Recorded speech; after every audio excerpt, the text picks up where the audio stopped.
All right.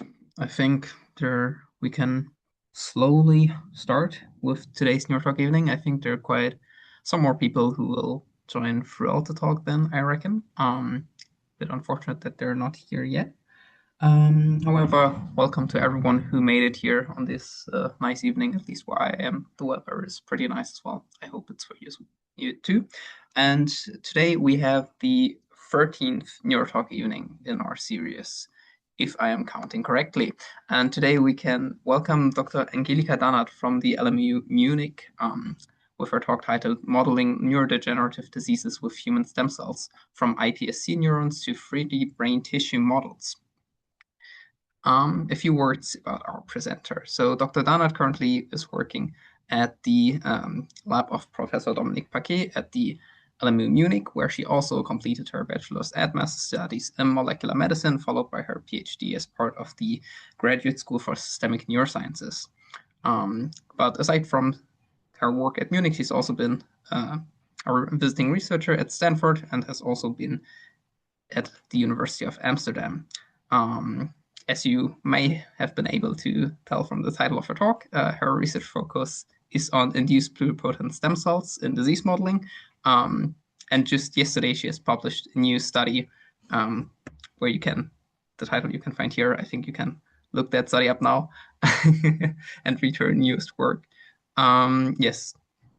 And of course, as mentioned, she studies human 3D models for neurodegenerative and neurovascular diseases.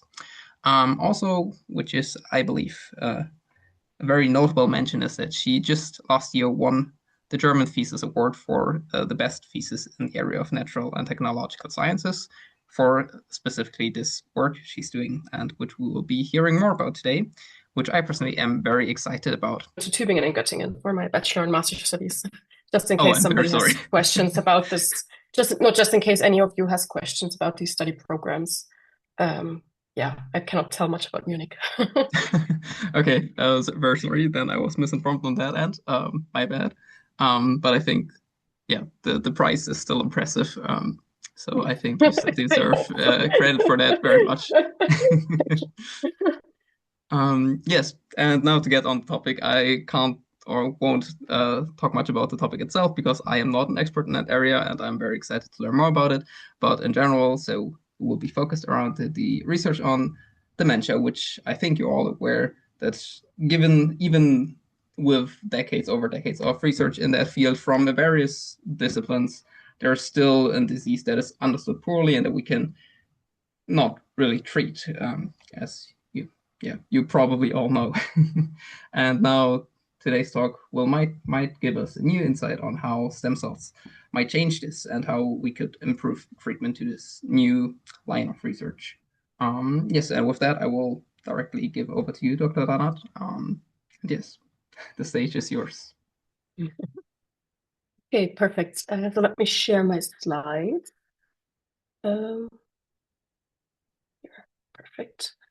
Just let me know if it works. Can you see it? It's still loading. Oh, yes, now. Okay, perfect. Great. Yeah, hi, and welcome everyone. I'm glad you're all here.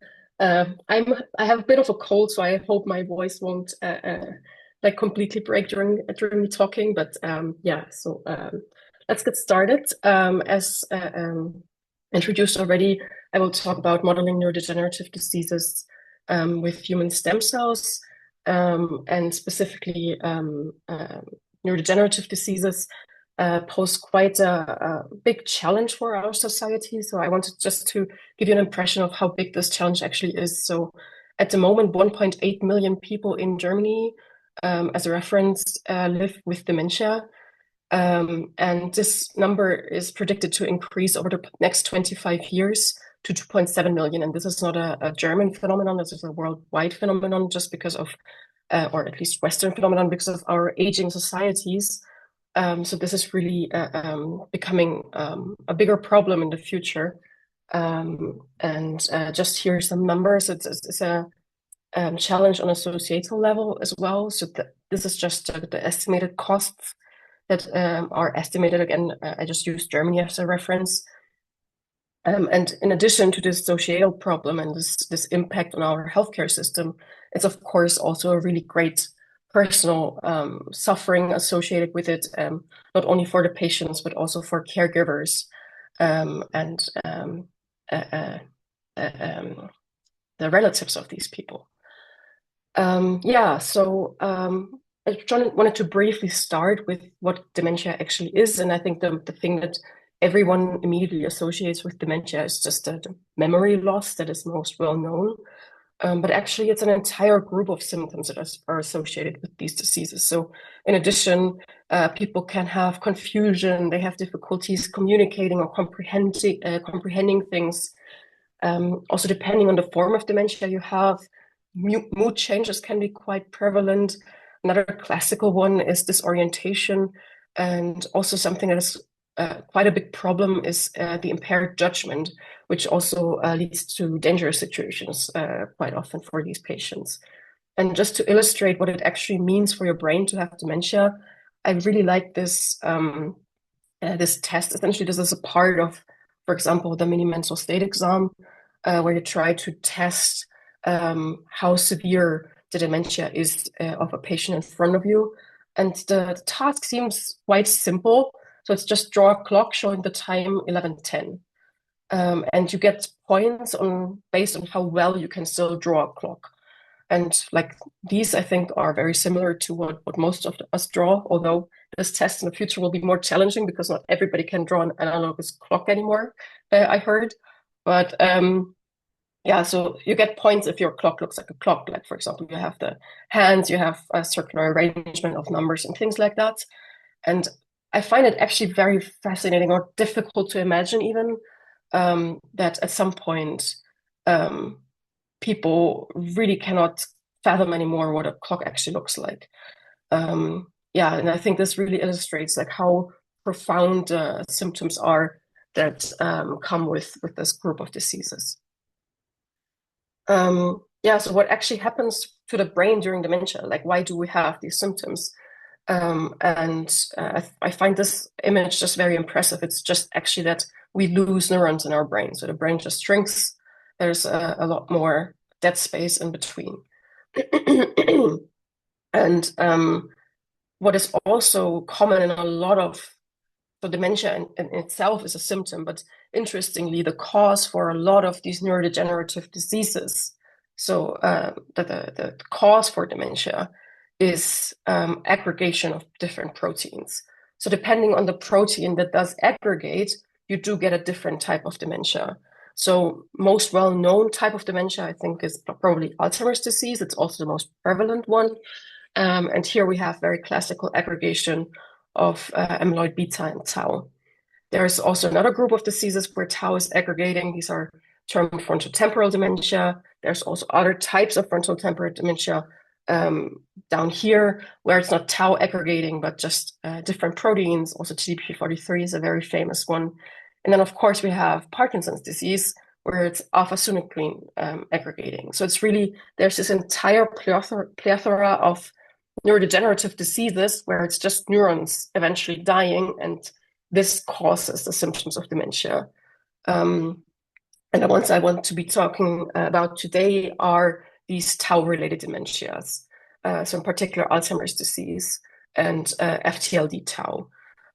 So in these diseases, tau is the aggregating protein. They're therefore also termed tauopathies. But again, in this group of diseases, there's actually an entire spectrum of different diseases. So we have, for example, Alzheimer's disease, but also Pick's disease or chronic traumatic encephalopathy, which is infamous now because of the football players that developed this, for example, or boxers develop chronic traumatic encephalopathy just because of repeated hitting to the head. And yeah, what tau does in many of these diseases is, as I mentioned, it aggregates. And in many of these diseases, it aggregates in the somata, so in the cell bodies of the neurons. And this has been discovered already over 100 years ago, published by Nissl and Alzheimer. Alzheimer is, of course, the person that first described Alzheimer's disease. It's named after him. And it was just also, again, anniversary of the brain donation of Auguste Deter. She was the very first patient that was described of having Alzheimer's disease, although this is a bit debated nowadays, whether she actually did have Alzheimer's disease or a different type of tau-related dementia. But yeah, she donated her brain, and Alzheimer then could describe this pathology and find essentially the changes in her brain that likely caused the symptoms that she had. So yeah, as I mentioned, in Alzheimer's disease, it's not only tau aggregating, but also amyloid beta.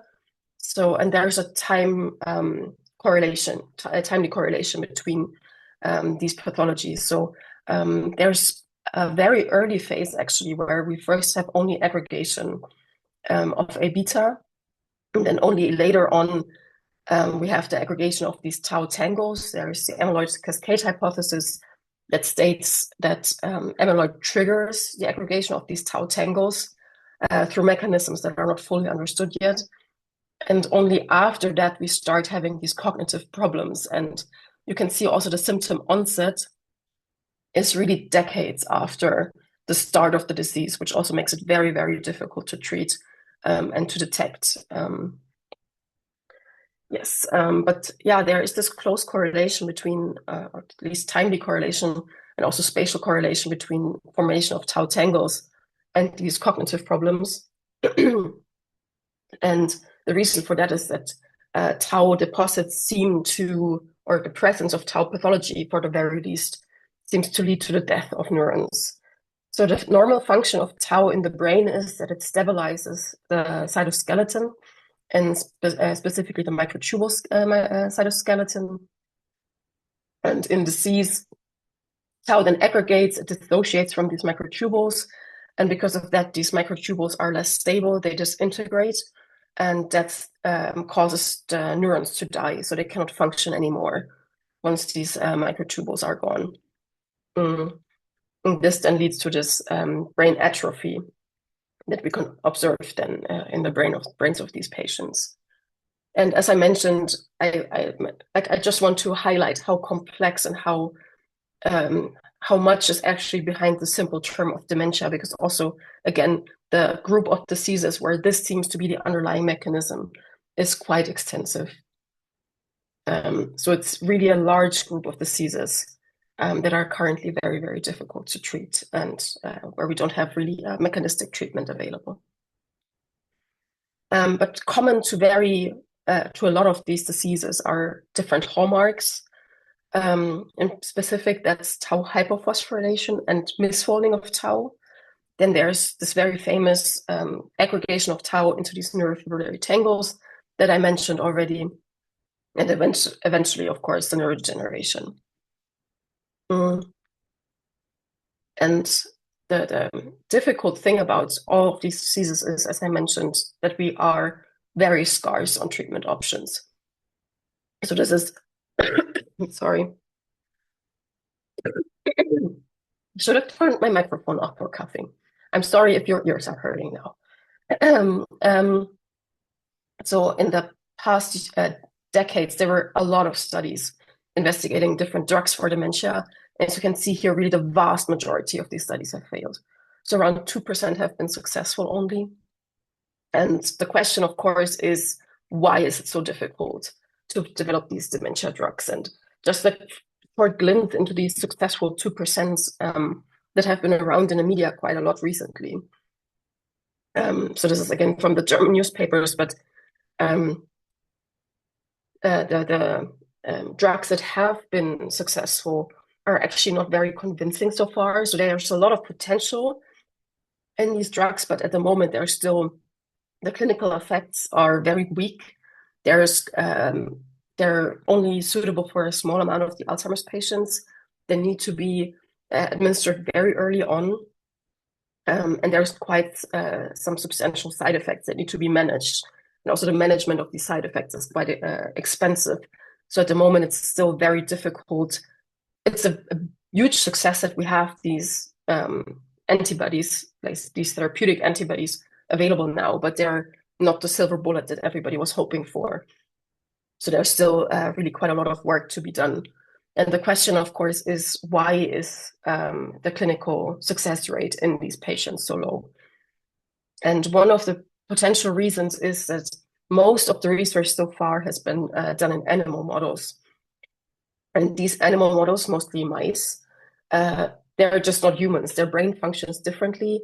And mice themselves, like, they don't develop dementia. There's not such a thing as dementia in mice. That makes it also difficult to model these diseases in mice, because you need to use tricks and genetic tweaks to even elicit the pathology. And the other option that has been emerging in recent years is advanced human cell culture models, specifically induced pluripotent stem cells. So I just want to briefly go a bit into the topic of iPSCs and how they function and what they actually are. So how it works classically is that you can just take a skin biopsy or PBMCs, so a specific type of blood cells.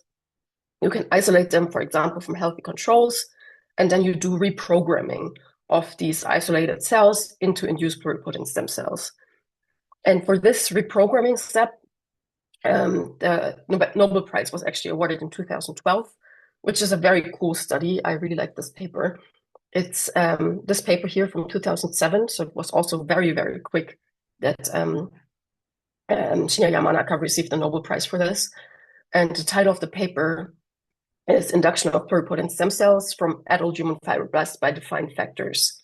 And if it's a very simple paper, it's very straightforward, it's easy to read, it's very simplistic, and that makes it very beautiful also, in my opinion. And what they found in this paper, so it also builds on a second one I should mention, where they first showed this in a 2006 study, and this also works in mice. And what they found is that you can use fibroblasts, you use viruses that contain these 4 factors, now termed Yamanaka factors, so OCT4, SOX2, KLF, and c-MYC. And just by administering those, you turn fibroblasts into iPSCs. And iPSCs, as I said, are pluripotent stem cells. So that means that you go from a differentiated state, so a differentiated cell like a fibroblast, back to a pluripotent state. And pluripotent means that these cells have the potential to differentiate into all 3 germ layers. So essentially, you can make any cell of the human body from these cells. You just need to figure out how. They have a very huge self-renewal potential, which means you can expand them, which is also very practical. Then you start to differentiate these cells.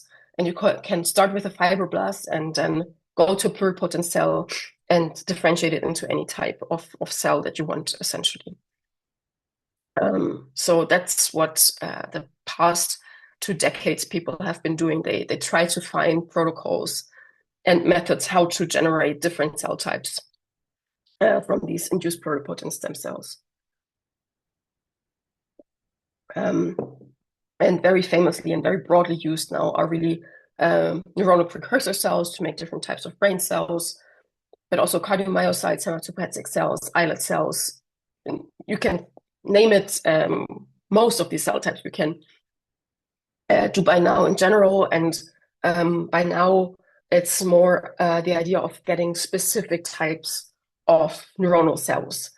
Like, for example, cortical neurons versus cerebellar neurons or dopaminergic neurons. So we're now at the point where it's going very much into differentiation of different subtypes to recreate the heterogeneity of cells that we can observe in the human body.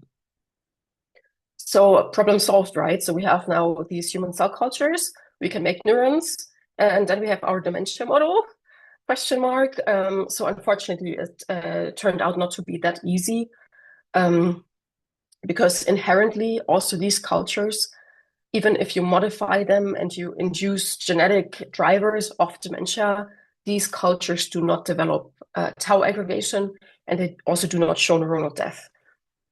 They do show some signs of molecular signs of dementia, so more early, signs of dementia, but really these late stage phenotypes that really define that the disease in patients are not present.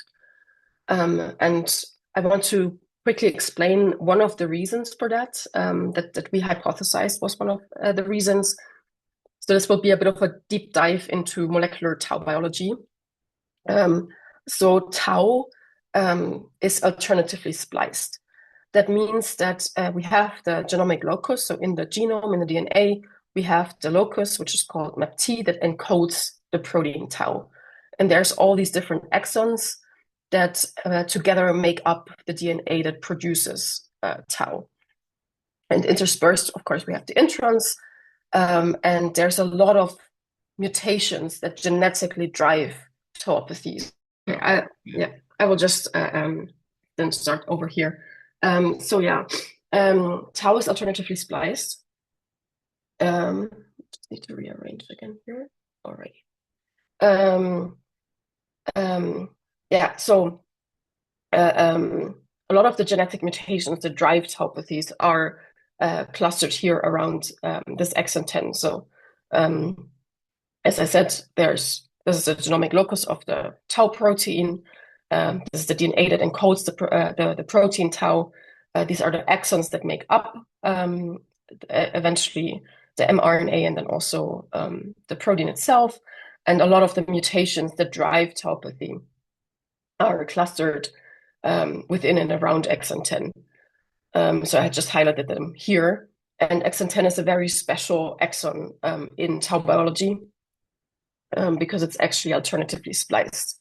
So there is just forms of tau that do contain exon 10, and then there's forms of tau where exon 10 is lacking. So the ones where exon 10 is contained is called 4R tau, and the ones where exon 10 is lacking are called 3R tau. So it's just this alternative splicing that can either retain exon 10 or remove it. Yes. So this is important also for the remainder of my talk. We have 3R tau and we have 4R tau, and they differ by inclusion or exclusion of exon 10. And the reason this is important is that in the adult human brain, we actually have a balance between 3R and 4R tau. So they're really in equimolar ratios. And this is also where we think part of the problem comes from when it comes to modeling tauopathies, because as a default, mice only express 4R tau. So the adult mice, at least, they do not have 3R tau. And in iPSC-derived neurons, we only have the 3R isoform. So the 4R isoforms are actually lacking. And the interesting tweak about this is that actually in human brain, when we only have 4R tau or when we have a surplus of 4R tau, in some patients, there's really this shift. We actually get dementia. So just the shift towards 4R tau is enough to elicit dementia. And this is very interesting because it implies that inherently the tau biology is very different in the human brain compared to mice, just because 4R tau expression in mice is the default, but it causes dementia in patients. In both these model systems, we have the problem that we have a tau imbalance. The models do not represent patient biology, and we believe that this impairs the research into human disease mechanisms and therefore also drug development. So we came up with the hypothesis of how to solve this problem. So first, we went ahead to generate human neurons that are suitable for long-term culture, because dementia, as I said, is a disease that develops over decades. Of course, we cannot wait decades, but we tried to have at least some degree of physiological process and mimicking this development over time. Then we wanted to have adult human brain-like tau isoform expression, as you might have gathered from what I've been talking about the last 5 to 10 minutes. And then we wanted to use this to actually elicit tau aggregation and neurodegeneration, because iPSC-derived models so far have not been able to recreate this, and eventually show that this can then also be translationally applied for drug testing. So I'll start with the human neurons. So as I said, we can reprogram human cells into induced pluripotent stem cells and then differentiate them into several different cell types, among those, of course, also neurons. And this is just an example. I will go into detail a bit more in a second, how we do this differentiation, like how we get from these iPSCs to different cell types. But what we get in the end is really just neuron cultures in a dish where you have entire cover slips or dishes, well plates that can fully mimic a neuronal network. And as I said, like how, yes, there's a question. Hi, I have a question regarding Yes. the aggregation of tau proteins. Yes. I just had cell biology in my medical studies, and we learned a little bit about aggregation, and tau was mentioned as well.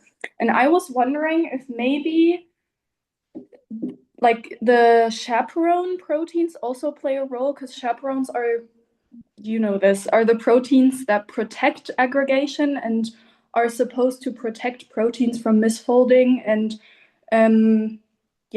essentially are meant to protect the brain, for example, in this case, from aggregation, because aggregation, as you mentioned, is harmful. Maybe the chaperones could play a role. Do you know anything about that? Yeah, it's an interesting question. So there's two aspects of that. One that I find very interesting is that there is a chaperone called BCP, and actually mutations in the chaperone cause tauopathy. So this is already answering the question. Yes, chaperones are to some degree involved in this. And the second interesting thing is that dementias are, of course, age-related diseases. Yeah. And this chaperone system and also proteostasis in general, they are impaired with age. So for sure, chaperones do play a role to some degree. There's also ideas of specifically utilizing chaperones to unfold aggregated proteins again. But yeah, this is also one of the many avenues that are currently pursued of how to treat these diseases. But yeah, it's most likely there's a failure in the function of the entire proteostasis machinery, of which chaperones are one building block. That's with age become less efficient, and also probably with that these diseases are just overwhelmed with the number of aggregated proteins, so they cannot properly fold and degrade all of these misfolded proteins anymore. That makes sense. Interesting that it's already used for therapy as well, and not just in the research of the cause. Thank you. I mean, not in patients yet. Not in patients yet. It is one of the research into treatments that is happening. This is not a FDA or EMA approved therapy yet, so it's not in patients yet. Yeah. But there's ideas to exploit it. Thank you. Yes. Nice question. Thank you. Yes. Any more questions right now, or not? I can also just continue. So this is just an example of how this differentiation can work. Specifically here into neurons, there's analogous differentiation protocols also in many different for many different cell types. So here we start with the iPSCs, and then we first need to inhibit the different germ layers. So we don't want trophoectoderm, we don't want mesoendoderm, so we just inhibit these. And then when you have a more ectoderm phenotype already, we also inhibit the ectoderm to really push it towards a neuroectoderm, which will then make these early progenitors and rosettes. They're a bit reminiscent of neural tube formation, if anyone is familiar with that. So we first go, like in this protocol at least, we follow essentially the neurodevelopment in a human embryo or a fetus to generate these neurons. So we then go to the early progenitors with these rosettes, then we have late progenitors, and they then develop into early neurons, and later on mature neurons. And how this looks like in the lab is that we just switch the medium in which we culture these cells repeatedly. So we start with a stem cell medium, then we have a neural induction medium that specifically inhibits these other germ layers. And then over time, we just add different factors and different compounds that then really push the cells more and more towards a cortical neuron phenotype. And this is also reflected in how these cells look like then in the dish. So we start with these very dense cultures that are still very stem cell-like, and then we have these beautiful rosettes, and then over time you really get a nice neuronal network. And they also start to fire. So I just put this small video here. This is still very immature neurons. They're very, very early, but you can see them lighting up already and signaling. This is calcium signaling here specifically. Yes, so we have neurons. We can culture them really long term. So up to a year or 1.5, 2 years in culture, actually. And then the next step for us was to generate or to induce this adult human brain-like tau isoform expression. And yeah, as I said, the goal was to get from this 3R tau only to a balanced 3R to 4R ratio, so we mimic the adult human brain. And we were quite successful in this. So this is just the Western blot here as an example, where we see the 3R tau isoform here in the bottom. The 4R isoform is a bit longer because it also contains exon 10.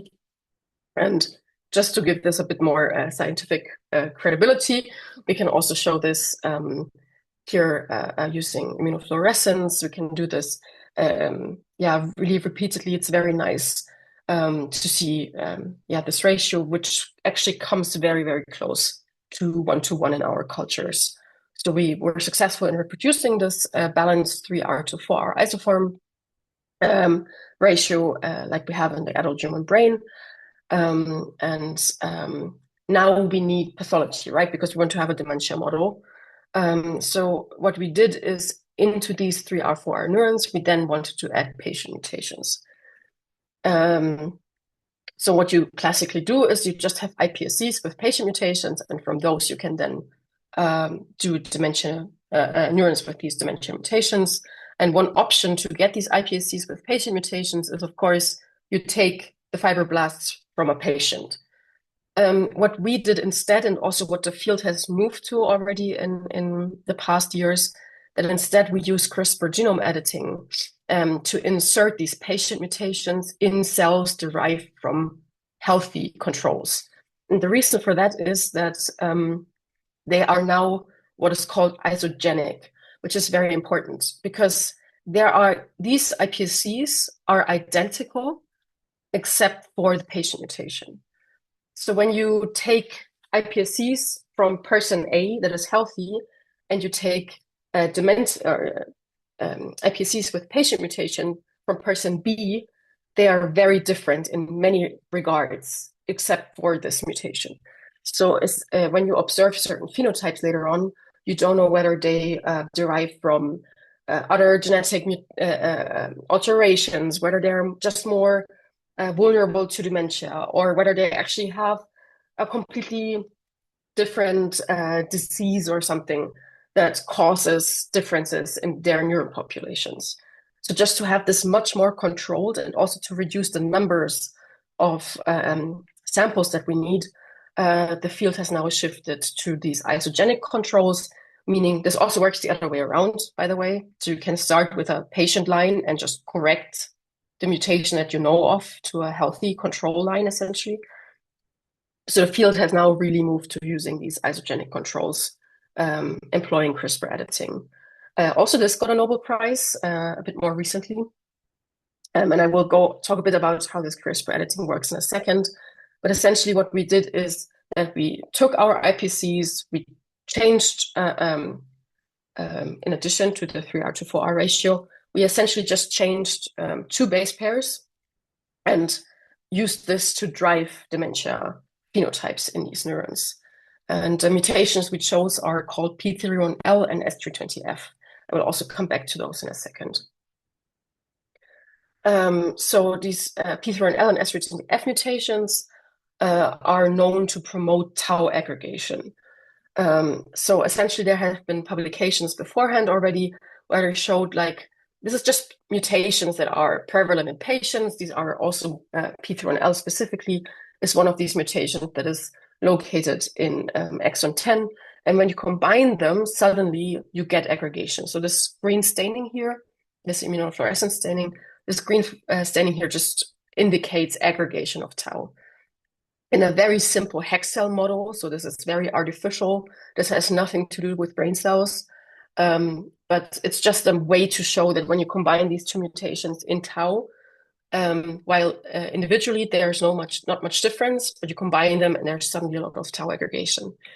So what it does is essentially you get from just misfolded individual tau that then forms oligomers, that then forms fibrils that are very classical for what happens in a patient brain. And the likely mechanism behind this is shown here. So there have been mechanistic studies before that showed that this P31L mutation is just very, very good in elongating these fibrils. So it's just very good in adding more tau molecules to these fibrils. And the S31F mutation, in contrast, is really good in initiating this beginning of the cascade. So what you have essentially is one mutation that drives the cascade in the beginning, and the second mutation that drives the cascade in the end. And that's why these two mutations together most likely are so efficient in promoting tau aggregation. And that's also why we use them in our model system. So yeah, CRISPR editing, I'm sure all of you have heard about it. I just want to briefly go over it so we're all more or less on the same page.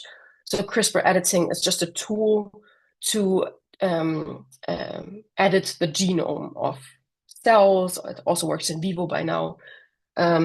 So for CRISPR editing, you have an enzyme, classically Cas9. There's also other enzymes, for example, Cas12. And this enzyme is guided by a guide RNA. And this guide RNA just has this small part of its sequence that then directs it to a certain sequence in the genome, on the genomic DNA. And once the Cas9 then binds to the sequence that the guide RNA determines, it can do a double-strand break. So it can just cut both strands of the DNA in this location. And what we exploit then is actually this double-strand break for genome editing. So it's not that CRISPR itself is editing already the genome. It's more that CRISPR itself generates this double-strand break. And then there's different processes that a cell itself is already performing on a regular basis. It's just part of the normal cellular machinery. And it does non-homologous end joining for most part. This is just if you want to generate a knockout in your system, because this non-homologous end joining is very, very error prone. So there's often frameshift mutations, there's missense mutations. So in the end, the DNA that results from that is often disrupted. And thereby, because of that, the protein is not expressed anymore and doesn't work anymore. What we exploited to integrate this P31L and S320F mutations, on the other hand, is a cellular mechanism called homology-directed repair. So how this works is that normally in the cell, it just uses the internal cellular DNA templates to repair the double-strand break. So it just takes the other chromosome, essentially the other allele of the gene that you want to, or that happen to have a double-strand break. What we do now in the lab is we provide a donor DNA. So we just give the cell a piece of DNA and hope that it uses this piece that we provided instead of the cell internal repair template, essentially. And this works to not crazy high percentages, but it does work. We do get sufficient editing with this. So yeah, in this donor DNA, you can then insert the mutations that you want, and the cell then takes this and integrates it into this locus through these repair mechanisms. So you then end up with a mutant locus, essentially. And using like these mechanisms, I then ended up with an entire panel of different cell lines. So of course we have the original wild type cell line. We then made cells with only the P3L mutation, then cells with both of these mutations, cells that express 4R tau, and then combinations of 4R tau and the mutations. And as I mentioned before, all of these lines are essentially isogenic. So all of these lines have the same genetic background. So we know that differences that we observe are indeed because of the mutations that we inserted. So our next big question, of course, was this successful? Like, did this approach lead to tau aggregation, neurodegeneration? And I mean, spoiler, yes, it worked. Again, back to these molecular hallmarks of tauopathy, we have what we tried to recreate was tau hypophosphorylation and tau misfolding first. And again, this is this cascade of how tau aggregates. And what we first looked at was tau misfolding. So there are specific antibodies that can recognize this truncated paperclip conformation, which is one of the classical misfolded tau epitopes. And we found that very classically aggregated in the somata of neurons, extending out into the neurites, which is something also observed in patient brain. Like these antibodies have been specifically used also to detect pathology in patient brain. And what we also saw, interestingly, is that is very specific to the combination of 4R and these mutations. We also confirmed this with another misfolding antibody, in this case, ALS50, which also worked very well and just confirmed that the phenotypes we observe are not an artifact of this antibody or something, but they're most likely real. We also looked at tau hypophosphorylation, which I said is one of the other very, very classical things that happen in patient brain. And there's, again, different antibodies that you can use to see this, for example, 88, where, again, we saw this aggregation in the somata of the cells. And in general, what we observed is that many of these different epitopes increased over time in our cultures, again, reproducing what happens in patient brain. So at the beginning, it's actually quite little pathology, and then over time, it gets more and more. And a mechanism by which this happens is that tau itself can spread throughout the brain. So very, very classically for Alzheimer's disease, for example, you first see pathology here close to the brainstem and hippocampus, and then it just really starts spreading throughout the entire cortex. And so it's known that tau has the inherent property to just spread somehow throughout the brain. There's also theories that this happens in a prion-like fashion, so that just misfolded tau templates correctly folded tau to then also become misfolded. And there's also a way to detect this, and we employed this to see whether we can have, or we actually do have, tau seeding and spreading in our cultures. So we started with our iPSC-derived neurons. We then did a lysis and something called sarcosyl extraction, where you can specifically extract misfolded proteins, and then they can be transfected into tau biosensor cells. And these biosensor cells have FRET sensors. So this is essentially two tau domains that are very prone to aggregation, and they are labeled with different fluorophores. In this case, CFP and YFP. And CFP and YFP are known to be a FRET pair. And when we excite the CFP, so it's just the normal fluorescence that happens with these fluorophores, we excite it with a specific wavelength, and then the CFP starts emitting at a different wavelength. And now it happens that when these become very close, and there's a very close proximity between these repeat domains that are labeled with these fluorophores, which happens in the presence of tau seeds and of this misfolded tau. When we excite the CFP, the emission is actually transferred to the YFP. And this emission, this emitted signal from the CFP has the exact wavelength that is required to excite the YFP itself. And then the YFP starts emitting itself. So only in the presence of tau seeds, we do detect the YFP signal, because what we put into these assays is only the wavelength that excites CFP. So this is how this assay works to detect these tau seeds. And we then used FACS, so flow cytometry, and could again see that this increase in FRET signal, so this increase in the presence of seeds, is again very specific to the combination of 4R tau and these two mutations. You can also see this in microscopy. And just here for visual representation, how this looks like in these FACS plots is that you essentially have a FRET negative population that is essentially all of the cells in the wild type neurons. And then you start having a FRET positive fraction when there is mutant or these 4R PLSF neurons present. Yeah, but of course, like the really bona fide pathology present in patient brain are the neurofibrillary tangles. So we were very curious whether we could recreate those, and we actually could. So this is here again a staining in yellow for tau, in this case again phosphorylated tau, and it really stretches throughout the somata of these neurons very nicely. And when you compare this to these images that I showed you before, the morphologies are actually quite similar, which we find, or I find, very, very cool that we can actually observe this. But yeah, we also wanted to more directly see whether we actually do have this fibril formation. And as you can see here, again, we stained for MC1, which was this marker for the truncated paperclip conformation.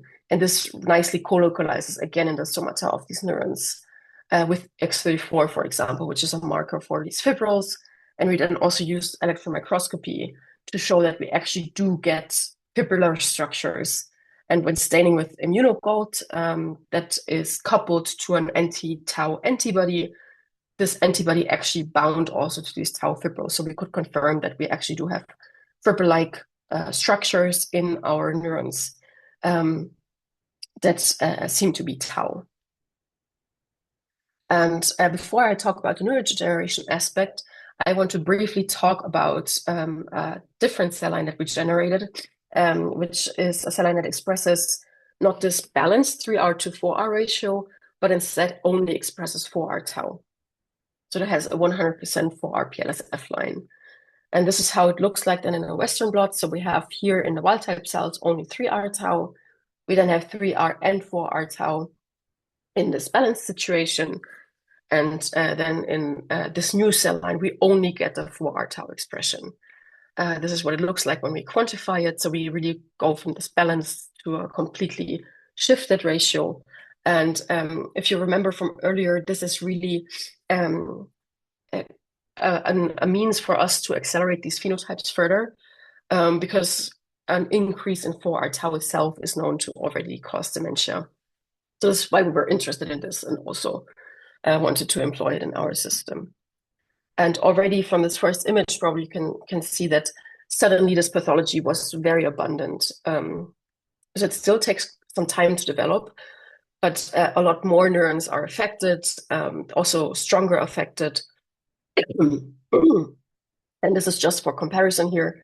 So this is again this MC1 misfolding pathology. And you can see that in the beginning, I showed you here this blue cell line, the heterozygous one, and we get also not just double, but really over proportionately more pathology in this cell line that expresses 100% 4R tau with the mutations. And again, over time, these phenotypes also develop, and they develop also in an exponential-like fashion, actually. So again, here in blue, the line that I showed you before, and a very strong signal we get over time from these new cell lines. And after some time in culture, several months in culture, actually, what you can see here is that virtually all of these neurons are affected to some degree by tau pathology. So all these colored dots here are different types of tau pathology in this neuronal network in our dishes. And again, we did electron microscopy, And you can see here these fibrils, and also that they again stain for phosphorylated tau. So we're quite convinced that we actually reproduce patient pathology, also because it again develops over time, as would be expected in the patient brain. So yeah, it's very. I find it very interesting and very fascinating that it actually works. We also looked again at the seeding, and as you can see here, these percentages have grown much larger, also for the seeding, and we get much more spreading potentially in these cultures. And because we had such a strong seeding signal, or signal for tau seeds, we were also interested in seeing whether actually we can see the spreading in a way in our cultures. So what I realized early on when looking at these cultures is that the pathology seems to cluster. So once I found a neuron that was positive for this pathology, I was much more likely that also the adjacent neurons which show the same types of pathology. So this is just an entire cover slip. This is an entire culture of these neurons. You can see here that I was too stupid to use a tweezer when I was removing this cover slip from the plate where we culture these cells in. So that's the gap here, but all the white things are the neural network. And we then used here a cluster indicator. So all these red circles are essentially areas where tau pathology is clustering. And there's also means of detecting how strongly or whether the clustering that occurs is just by chance, so whether it's just probabilistic, or whether there's really a non-random clustering of pathology. And we employed here a method published by Audrey et al., where essentially you measure this delta G function and delta F function. These are just mathematical bioinformatical tools. And when this delta G becomes very positive and the delta F becomes very negative, this essentially indicates the presence of clustering, because it actually shows the points are more close and there's more voids in between the points. And this actually worked really nicely also for our cultures. This is here just 3 different experiments where we measured this. And you can see here that this delta G function definitely is quite positive, and this delta F function definitely is quite negative, indicating that we actually do have non-random clustering of pathology, which then is an indicator for really the spreading of tau pathology between different neurons in our cultures, just because it means that if a neuron is adjacent to a neuron that already has pathology, it's much more likely that it will also develop pathology. And this is important because this is one of the mechanisms that really drives the development of dementia and of symptoms in the patients. So over time, in the beginning, it's just affecting small areas of the brain. And then over time, it really spreads throughout the entire brain, causing more and more symptoms. So it's nice to see that potentially we can also model this spreading, which means that we can potentially use this to test drugs or compounds or biologics that can inhibit the spreading, which was for us a very nice and important thing to see. But then moving on to the neurodegeneration part. It's not as easy in these cultures to measure neurodegeneration directly.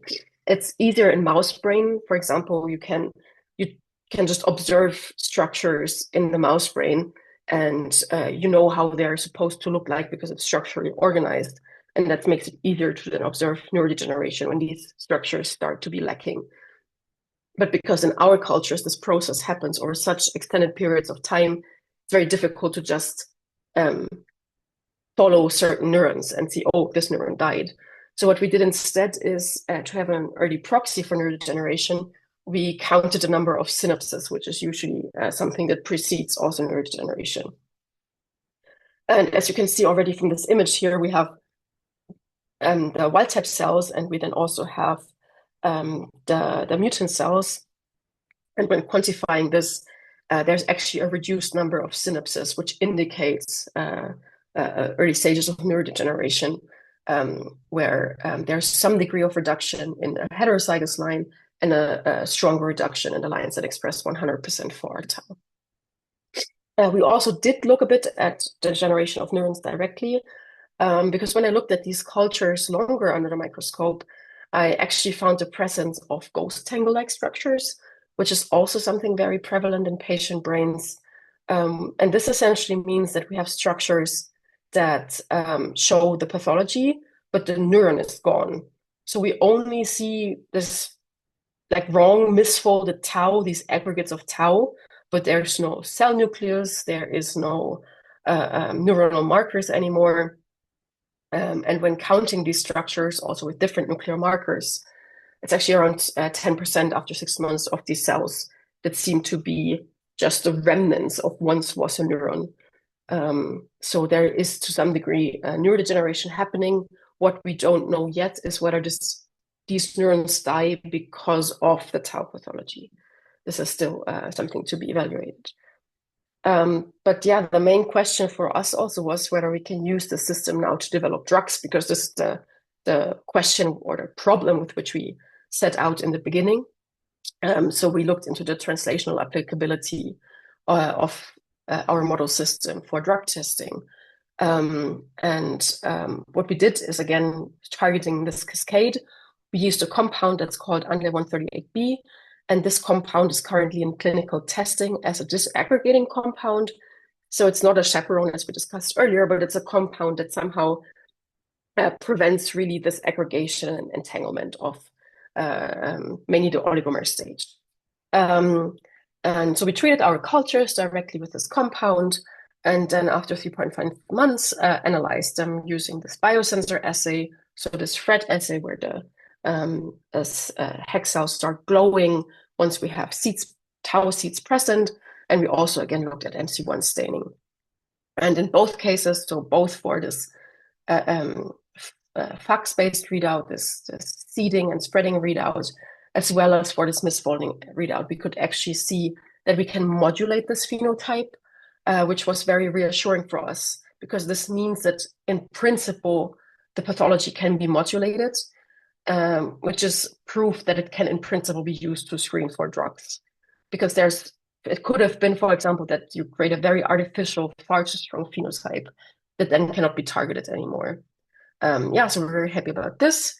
And we then also went ahead, because as I mentioned, it's very difficult to catch these diseases early on, because they develop before you actually have symptoms. You have already a lot of neurodegeneration and a lot of protein aggregation happening.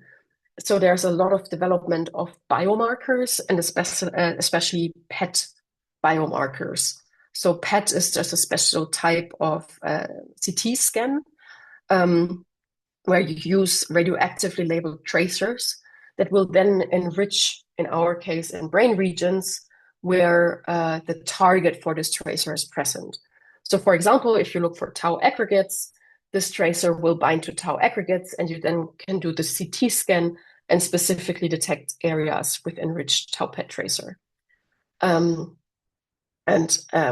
we used is essentially in vitro testing. So we used this radioactively labeled tracers, and instead of giving it to a patient, we just put it directly onto our cells and then measured the radioactivity that was retained in our cells after washing.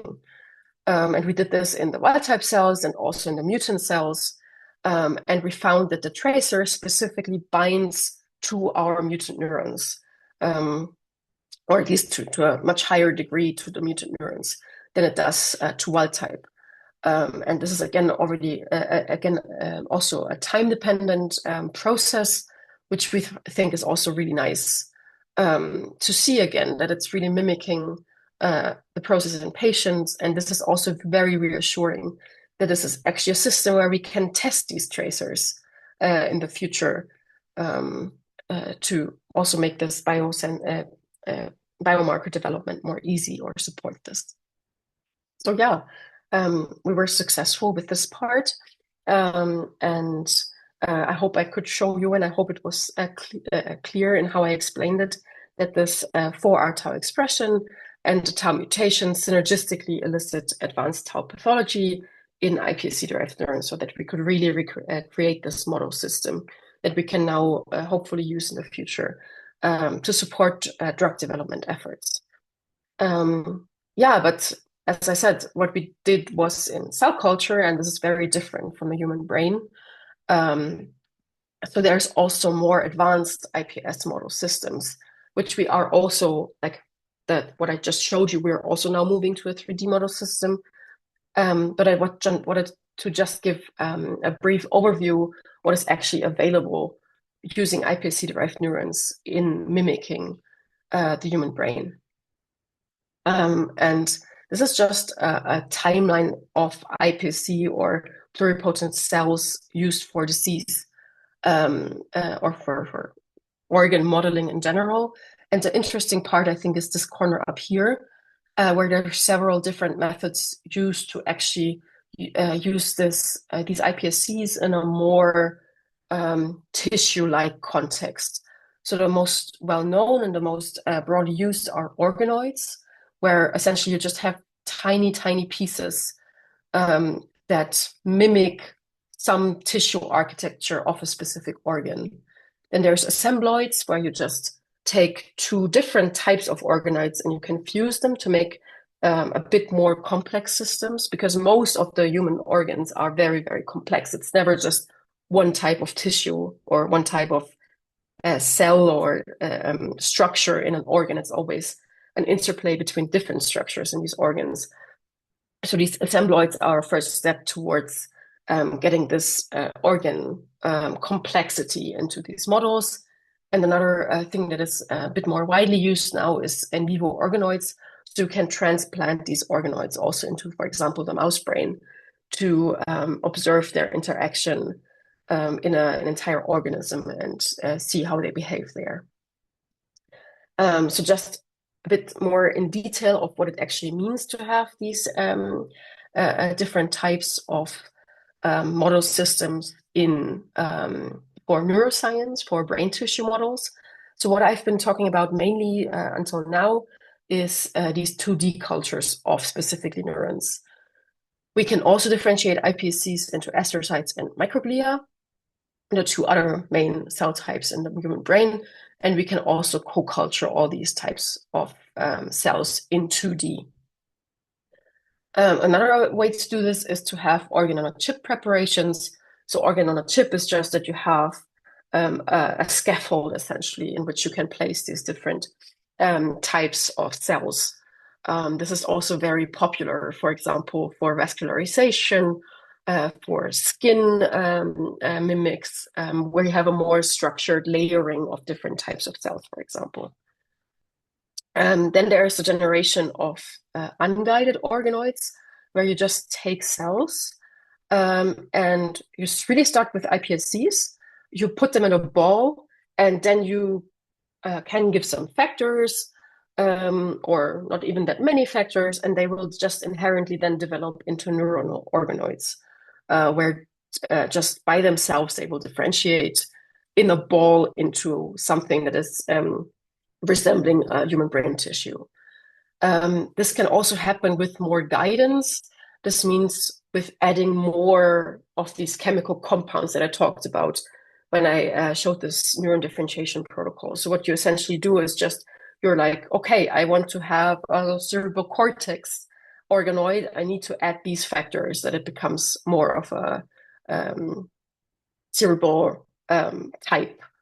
Or you add different factors to make it more spinal, for example.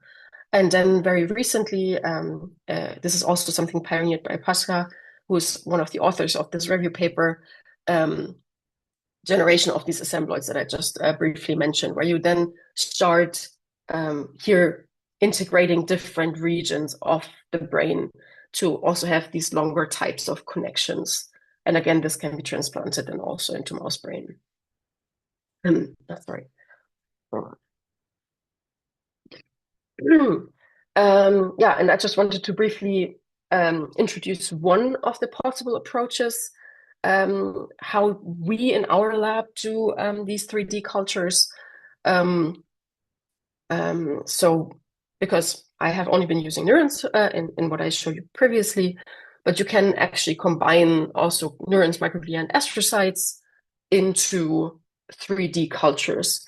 The difference between this and organoids is, as I said, for the organoids, you take the iPSCs, you make them into a ball, and then they will become different types of brain cells by themselves. And this here is more structured and much more defined. So we first differentiate neurons, microglia, and astrocytes. We then put them in a ball where we know exactly how many astrocytes are there and exactly how many neurons are there, and then use those as a culture system. And this is how it looks like. So we just have here, this is a cell culture plate. In each of these wells, we have one of these balls, and these balls just contain all different types of brain cells, or these 3 different types of brain cells together, and are essentially a co-culture system in 3D. This is work that has been done by 2 colleagues of mine, Julia and Carolina, and this is just also to give you an impression of how these 3D brain models can look like. So we have here neurons, then we have astrocytes, and we have the microglia. Astrocytes are very supportive cells in the brain, and microglia are a type of resident immune cells of macrophages in the brain. And they then integrate together and form really a brain tissue-like environment. And what is very nice about the culture system that we use is that it is very stable and constant over long times in culture. So they don't grow, they don't die. It's very stable, which is important for us for modeling dementia, because for example, in organoids, they grow a lot. If they grow a lot, there is not enough nutrient supply in the middle of the organoid, which can be a problem. Then also cell death can be a problem. And if you want to look at neurodegeneration, which inherently means you want to look at the death of neurons, it's difficult if you have just already a lot of cell death happening in your cultures from just the culture conditions that you're using. So this is why we now use this system for us, and also for the tau model that I showed you previously. This is just some nice images that I wanted to share. So this is how these astrocytes look like. So they're really ramified, means they have a lot of arms. They are really investigating the tissue area around them. We then also have these classical tripartite synapses that you might have heard about already. So there's a pre and a post synapse. You can also see a bit here the postsynaptic density. There's other images where you can see this better. This is an electron microscopy image again. So here are the neurons. And then you have the astrocyte that is supporting the synapse, again, like you would see in a patient brain.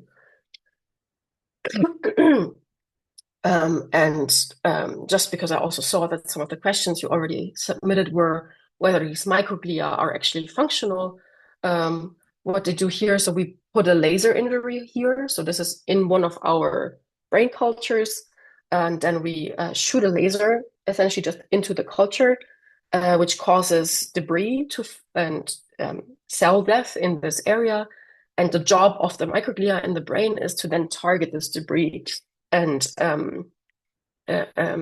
take care of it and clean it up. And as you can see, the microglia here in our cultures are also really reacting to this laser injury and starting to take care of the injury that has happened.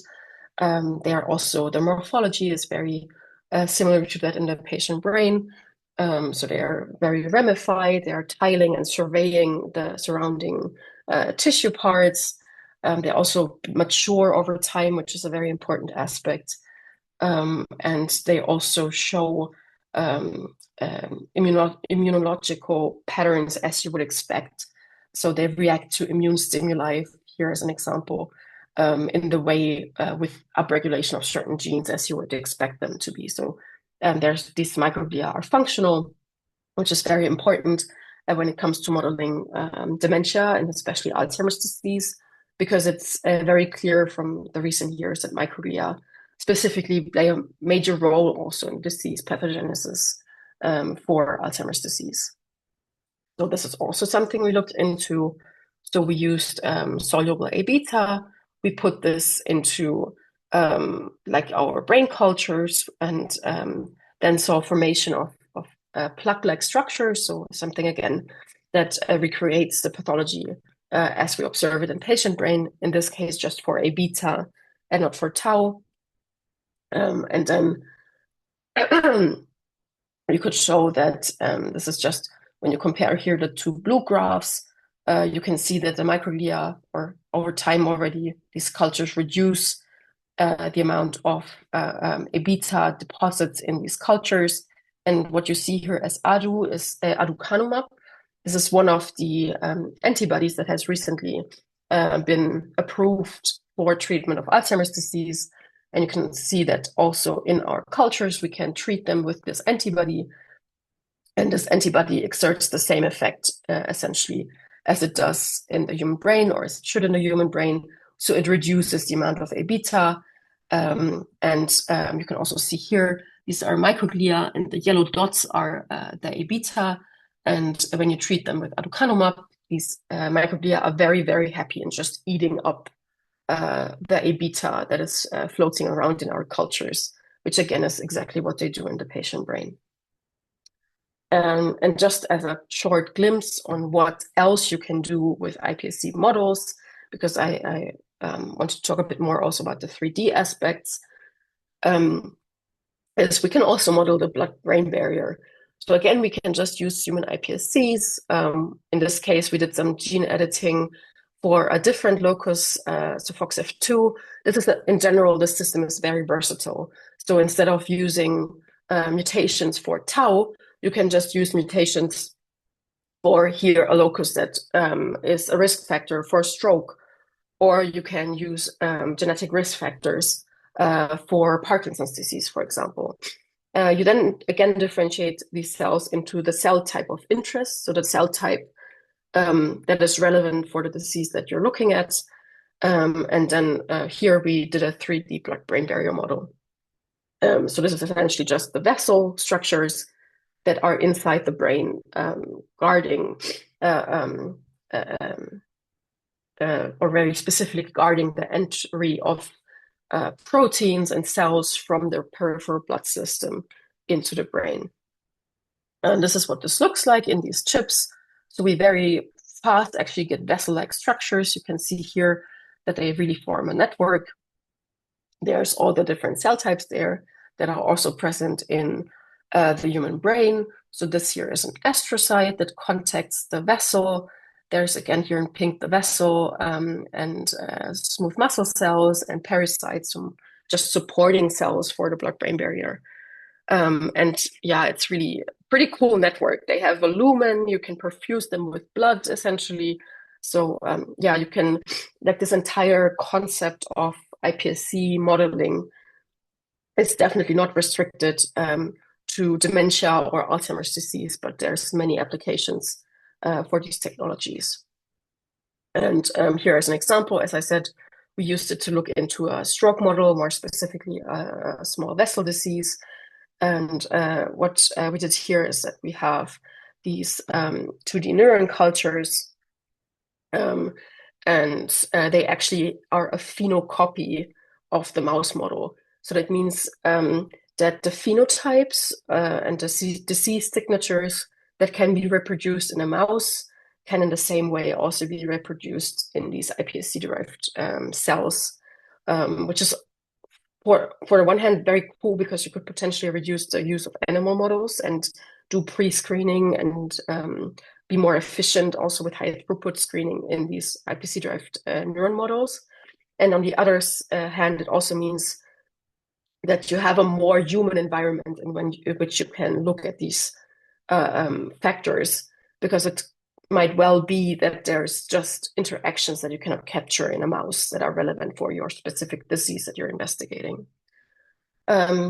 Yeah, so with this, I'm at the end of my talk. I hope it was clear. It's very difficult. The organizers told me it's a very mixed audience of people that know a lot about biology and molecular biology and people that are a bit further from the field. So I hope everyone could take away something. Yeah, and I would just want to briefly mention a lot of the collaborators I had in the past years and also our funding sources. Yeah, and I'm open to all of your questions. I hope you have some. A lot of the collaborators I had in the past years and also our funding sources. Yeah, and I'm open to all of your questions. I hope you have some.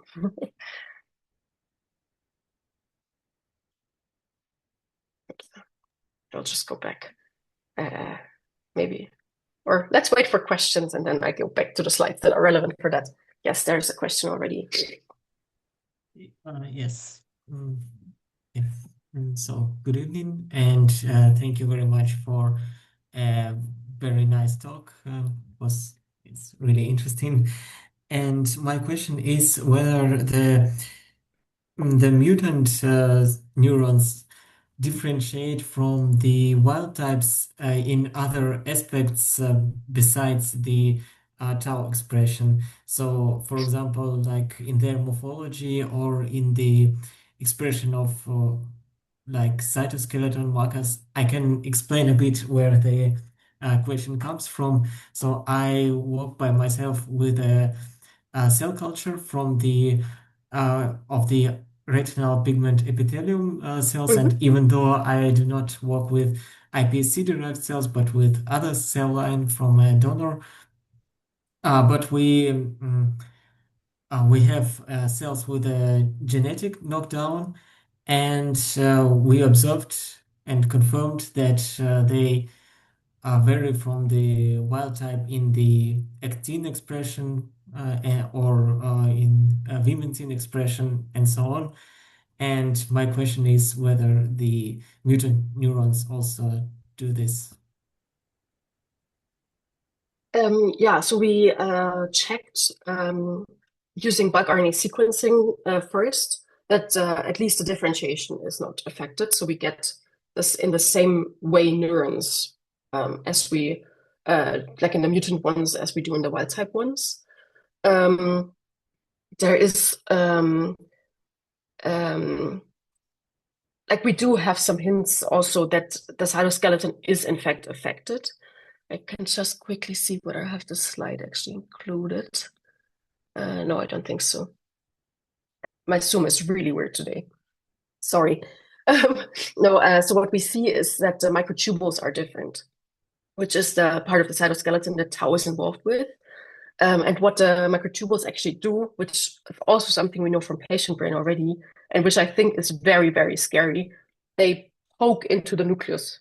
It's really because tau makes them more stable, and specifically 4R tau makes them more stable, and these mutations make them more stable. They're less controlled in a way, and these microtubules, as an aspect of the cytoskeleton, then really penetrate into the nucleus and deform the nuclear lamina. And this also causes malfunction of the nucleus itself. So yeah, this is also something we observed in our system. It's that the nucleus normally is like very like nice and round shaped, right? And in these mutant neurons, it really starts to be very crumbly and looks like a coffee bean essentially. So it's very, yeah, it changes structure because of the tau that changes the function of the cytoskeleton. So thank you. Yes, interesting I hope observation. this, yeah, I hope this Yes, it answers your question. explains. Yes, it answers. Thank you very much. We didn't look at actin, but it's also not Yes, expected. it was just an example, so what we Yeah. observed. Thank you. Yes, Anne? Yes, I also have a question because to the model, does it still lack the spontaneous or more like the age-related pathology because there's a low amount of genetically related Alzheimer disease, for example? So are there any ideas to overcome this, or also specifically like in this in vitro models because you can't really cultivate them for so long, or it wouldn't be an ideal model for that? Yeah, that's exactly the problem. This is also a problem for years already in the field. Like people have tried. The distinction that you make is sporadic dementia, which is like dementia that most people get, like just by chance. And then there is familial dementia, which is what most model systems are really using. And it's exactly right what you're saying. So it's not spontaneously developing in our model. It's also not spontaneously developing in any mouse model. All of these models have genetic drivers, just because like it takes like 30 years to develop in a patient. And we cannot do this in, like a mouse doesn't live that long. And we can also not do this in cell culture, of course. This is just not feasible. So it's always a model, which is something I really want to emphasize here as well. Like all models are wrong, but some of them are useful, I think is the takeaway, which is something I really like in looking at disease modeling in general. It's not that we can completely recreate what is happening in a patient brain. It's always a proxy.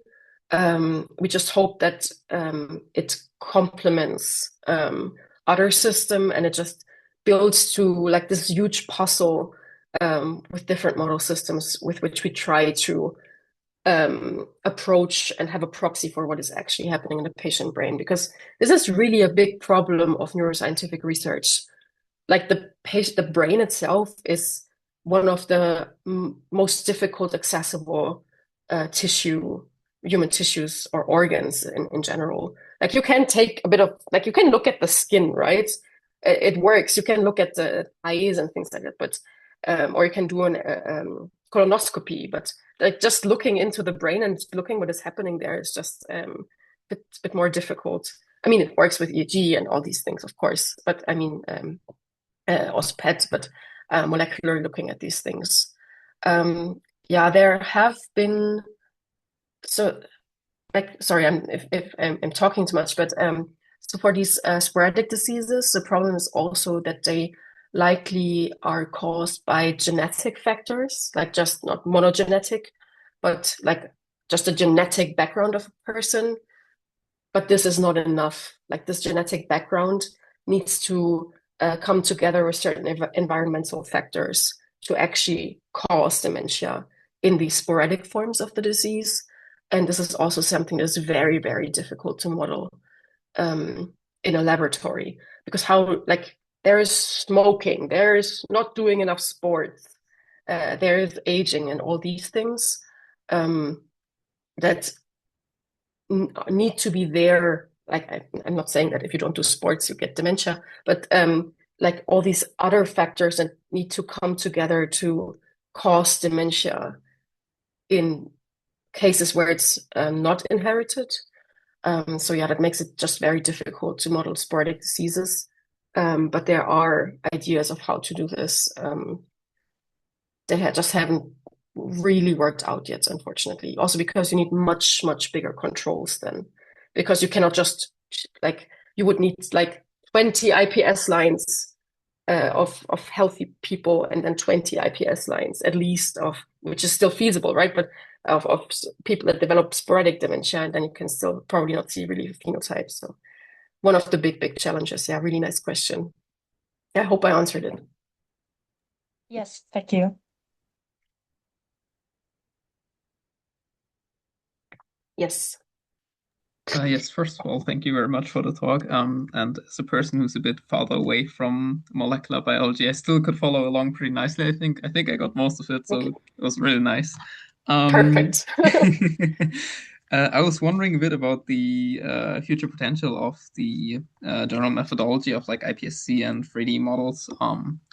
So, for example, if we take a disease like schizophrenia, for example, which has like a very high genetic heritability and is like not very sporadic, but mostly due to genetic inheritance, it would, aside from the obvious huge amount of work to check all the different genetic risk factors, like the hundreds of different potential factors, do you think it would be feasible to, or like a reasonable future research approach to simply start checking all those different risk factors in different combinations with each other, to then use those models to check how they actually affect the molecular structures, to kind of have a better understanding? Or is there like some sort of limitation that would inhibit this type of use? And for schizophrenia, this is being done already because it's like the genetic component, as you said, it's quite big. You have quite a large risk of developing schizophrenia if someone in your family is affected, for example. Again, there's also environmental risk factors, and it's not as straightforward as an other genetic, like in an actual completely inherited genetic disorder. But there it's also the phenotypes are easier to detect. But there's studies for sure where there's panels of iPSCs, where you have different backgrounds of schizophrenia. There's also schizophrenia risk genes, at least in known and investigated. And the difference is also that schizophrenia happens earlier in life. So it's more also, it has a much more a neurodevelopmental aspect. And this is something that is much easier to model with iPSCs, because they're also a more neurodevelopmental model. So there has been, I just read a study, I think 2 weeks ago, where they looked at this, and this is, yeah, it's very fascinating. I really like these studies, because the firing rates, for example, are different between schizophrenia and non-schizophrenia iPSC-derived neurons. There is actually, maybe back to Anna's question, there's also what is easier to model sporadic dementia-wise. There are very, very strong genetic risk factors for Alzheimer's disease. So this is like this gray zone between inherited and sporadic dementia that falls a bit into the direction of many cases of schizophrenia, where if you have ApoE4, you have a very, very high lifetime risk of developing Alzheimer's disease, although it's not like a real monogenetic inherited case. And this is something that is pursued quite a bit more now, that you just have iPSCs with these strong genetic risk factors and look for sporadic and spontaneous development of pathology in these models. They have all very early phenotypes, so it's not like you get strong tau aggregation in these models.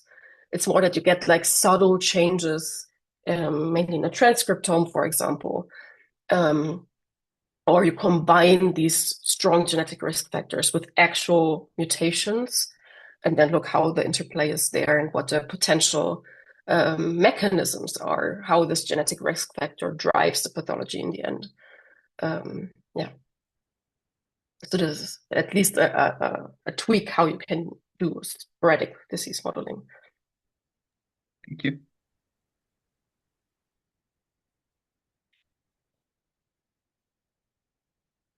Yes, Anne. I also have another question, or more like speculation, because you explained in the beginning that mice only or more have like the 4R tau, and the cultured cells, like in the beginning, they have more like the 3R, and you could overcome this in vitro. But I was also thinking, like, if you're putting, like, for example, like the progenitor cells in mice brains, would they become also like adult human cells, and also expressing 4R and 3R? I would just speculation, because yeah, I don't know if it's already done somehow, but would be also nice to have an in vivo model for that. Yeah, no, this is being done. There's a study from Bart de Stroeper's lab. It's I don't remember the first author just off the top of my head right now, but they do transplant iPSC-derived neuron into mouse brain. They express 4R tau much faster. So maybe a bit about background of this 3R/4R ratio is that 3R tau is the isoform that is expressed in the fetal brain. So during development, we only have 3R tau in our like in a fetal brain. And that's also the reason why we have it in iPSC-derived neurons, because the iPSC-derived neurons are very immature. Because when you do this reprogramming, you put them back essentially to an embryonic state. And that's why it's much easier also to model neurodevelopmental disorders. And this is also why in the beginning there's only 3 R tau. And in cultured iPSC-derived neurons, inherently they will have 4 R tau at some point. It just takes a year. And then after 1 year, you can only then start like with this entire pathology induction. And what happens when you transplant them into mouse brain is that it happens much faster. So they express 4 R tau earlier. The study I recall, I think they didn't test the 3R 4R ratio directly. They have much higher 4R expression. They showed 4R expression, which is already a thing in iPSC-derived neurons. Normally, you don't even see 4R tau. There have also been, you can also change the tau in the mouse. You can just switch the mouse tau, you can take it out, and you can put some human tau in. But interestingly, this does not get a 1-to-1 ratio. This is still weirdly shifted if you have human tau in a mouse. So there's just something inherently different in the regulation in adult mice that prevents this recreation of this 1-to-1 ratio. But yeah, really good idea. Like, I mean, scientists have been doing this. Yeah. Yeah, thank you. Right, not interesting. But another question to this: if the ratio is already shifted then in mice, like they have more 4R, could this be like sporadic?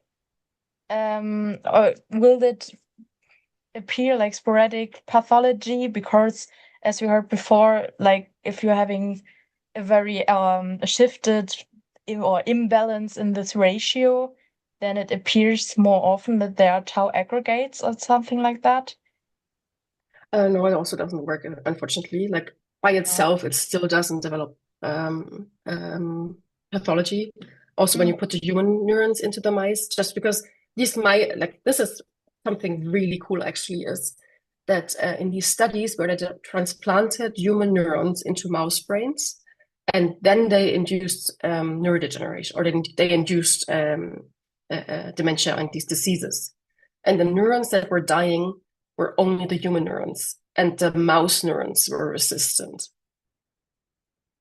And I think this is something very, very interesting. That it's like the mouse, somehow the biology of the mouse somehow seems to prevent development of this pathology of neurodegeneration. But you still need a driver in these mice. Like these mice had mutations then in A beta.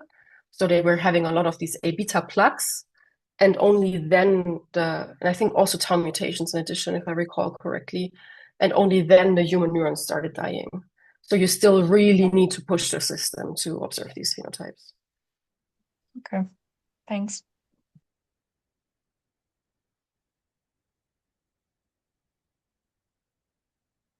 Yeah, any more questions? I think there were also quite a lot of submitted questions already. I don't know, should I go through them? Yeah, I think if no one else right now has any other questions, then I think that would be great. Yes. So the ones that Sebastian sent me, someone wanted to know how to get into the field that I'm working in with neuroscience, with a psychology background.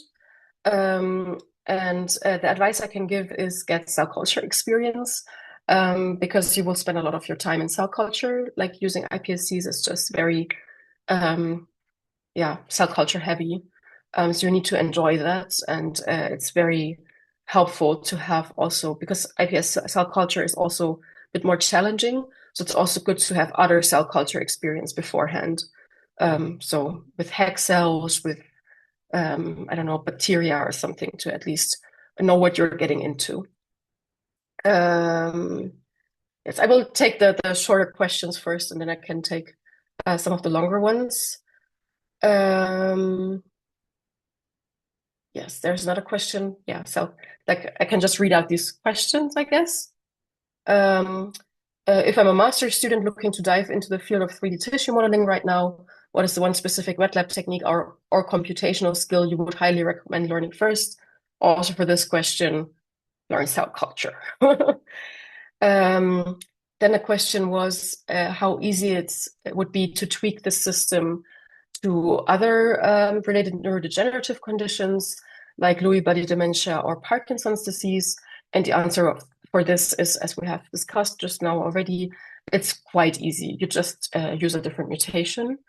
Like you don't know, I cannot promise that you will get the same degree of pathology because this, of course, is very specific to tau.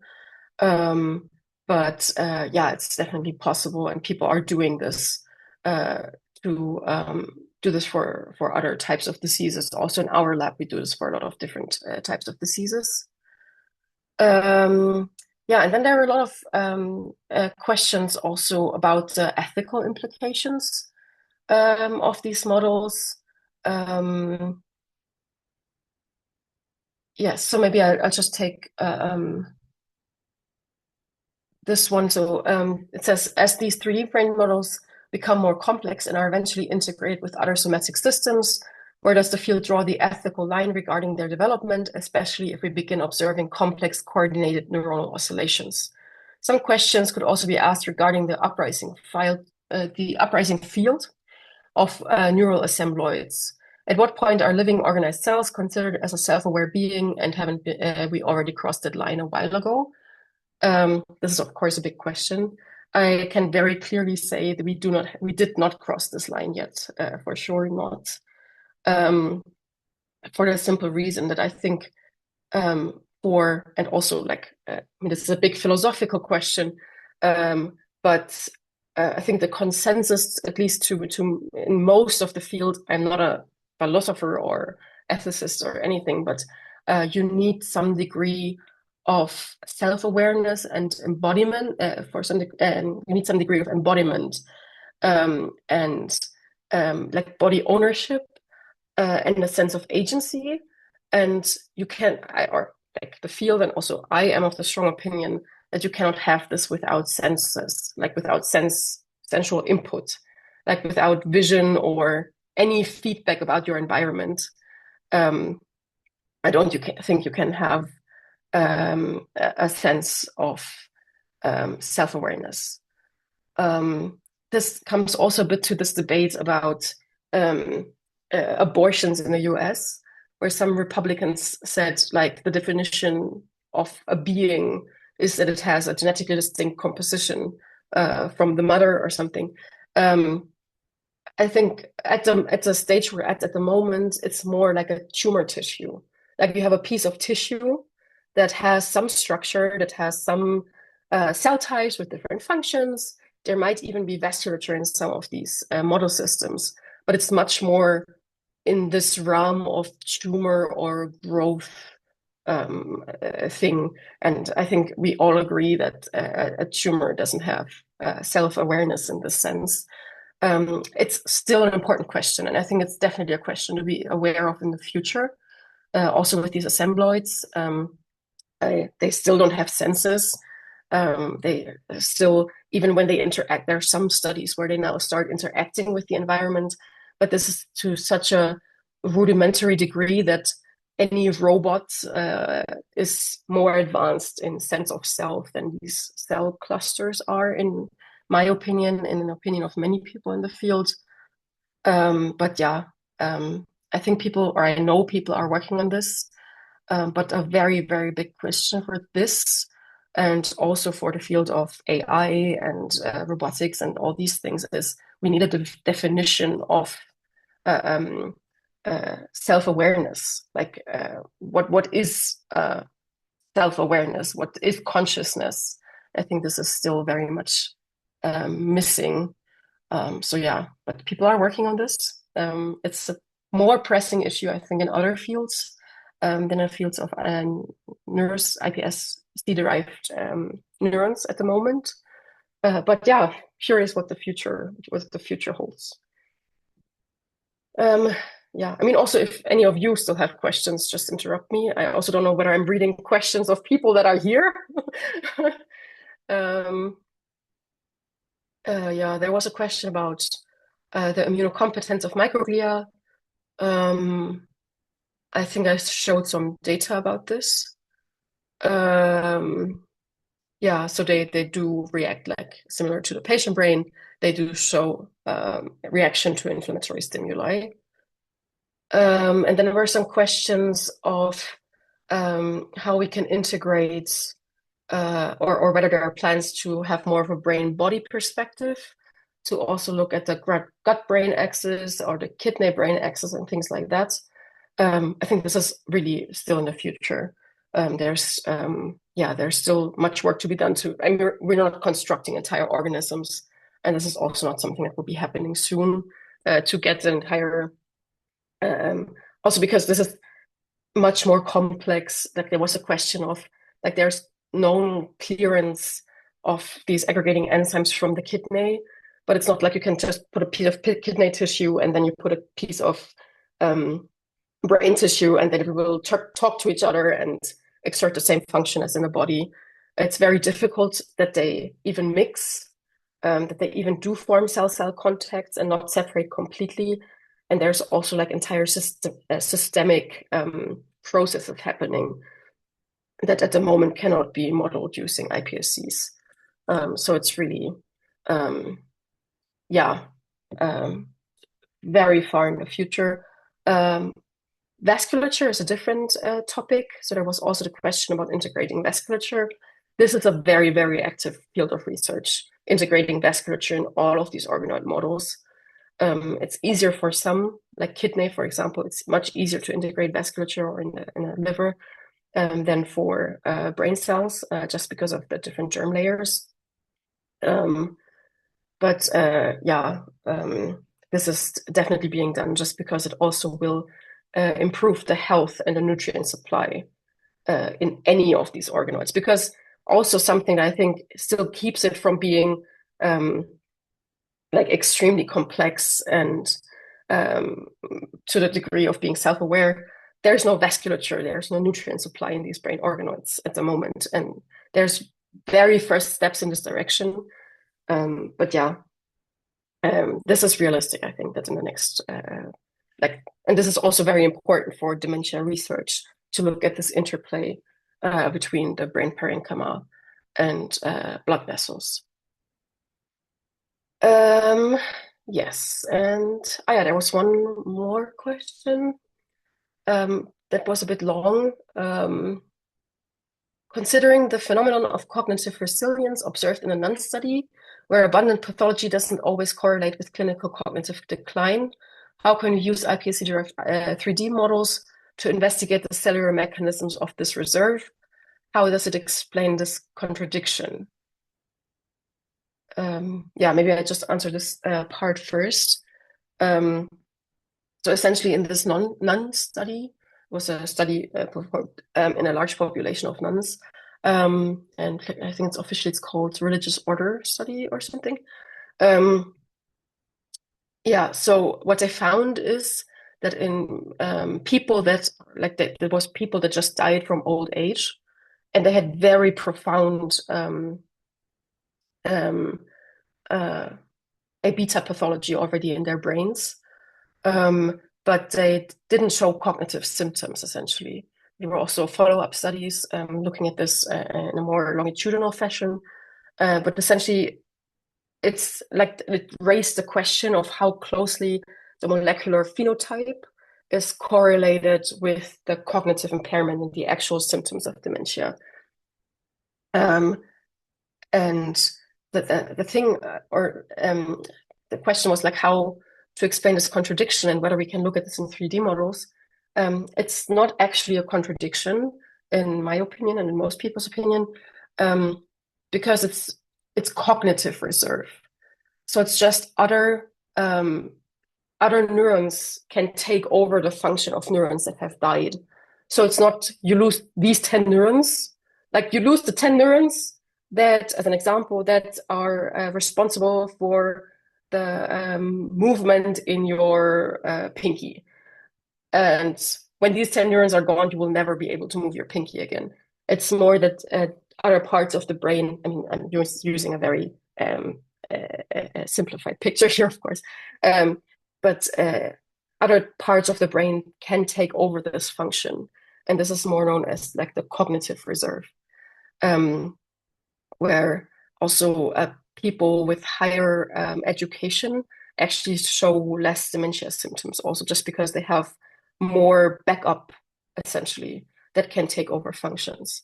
That said, a big part of this reserve is also that glia cells can protect the neurons and can protect from the pathology.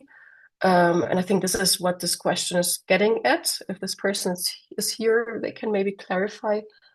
But of course, we can, like, the pathology is still there in the iPSC models, and we can still look at the effects of this pathology. So also in this nun study, the cause, like the pathology and the disease is still there. It's just that the effect is away from that. And what lies in between the molecular pathology and the symptoms is what is actually the interesting part. So this is what also the iPSC models can very well be used for, to study resilience, to see why this neuron dies, but the neuron next to it doesn't die, and to see what the function of astrocytes is, or the function of microglia is, how they can protect, why they protect in some people, why they don't protect in some people. There's also more recent studies where they found that in some people, the protective effects come from genetic variants. So they just have a mutation that makes their microglia super efficient in eating A beta. And like all these things play into this. And I think iPSC models are very well suited actually to look at this discordance between a molecular phenotype and the downstream cascade, and why this is not a linear cascade, but a heterogeneous one. Yes. The last part of the question is also fun. How would you respond to the question of whether your model is therefore based on an outdated theory? I think I answered that. I don't think it's an outdated theory.